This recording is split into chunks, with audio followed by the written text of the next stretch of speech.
This is Ashton Whitman, a sophomore on the Taylor softball team. What sets her apart from her teammates is that the 2019 season was just her third playing softball. That's because the majority of her spring seasons were spent playing baseball. I don't know if I didn't like the color of the ball for softball or what, but I don't know, just always wanted to do baseball. Baseball was just what I did. I didn't really even think about softball. I had no issues with playing baseball. No one ever said anything. And then Wyatt did baseball, so obviously I just wanted to be just like him and everything.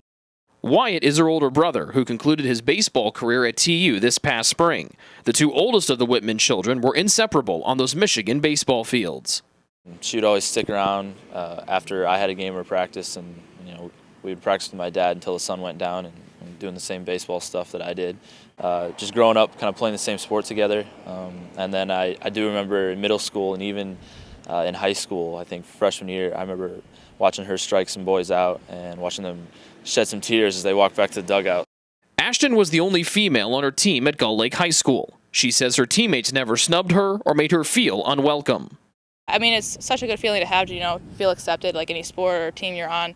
So I know there's some girls that maybe haven't had that, lucky chance to being accepted. So I just really not took it for granted, but really appreciated it and just kind of was thankful for it. Following her sophomore season, Whitman decided she wanted to try something new, and that something was softball. But there was a catch, and that was the timing of her decision. Well, I decided pretty late my junior year to not do baseball. It was probably a week before tryouts. And then even then I wasn't even planning on, trying out for the softball team until that weekend before. So I didn't really prepare much. I just kind of went into it, was all right, I'll give it my best and kind of see what happens. And how did tryouts go for the former baseball player? It was interesting going into that first day. I didn't even have a softball glove. I used an old maybe slow pitch softball glove that my dad had or something like that.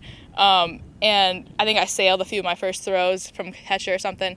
Whitman made sure to keep a positive mindset as she learned the sport of softball. Early in the fall of her senior year, Whitman was unsure if she wanted to play softball in college. That would change after she attended a recruiting camp for the TU softball team. Again, I think just softball is something new to me, so I wanted to keep trying to improve and get as good as I can in the little time that I have. And I just love the program here, all the girls when I came to visit and everything. I really love the atmosphere, and then just was looking at Taylor as a school too, so really appreciated everything that happens here. The excitement level is high for Whitman as she looks ahead to her next 3 seasons of softball with the Taylor softball team. Rick Johnston, Trojan Sports Network.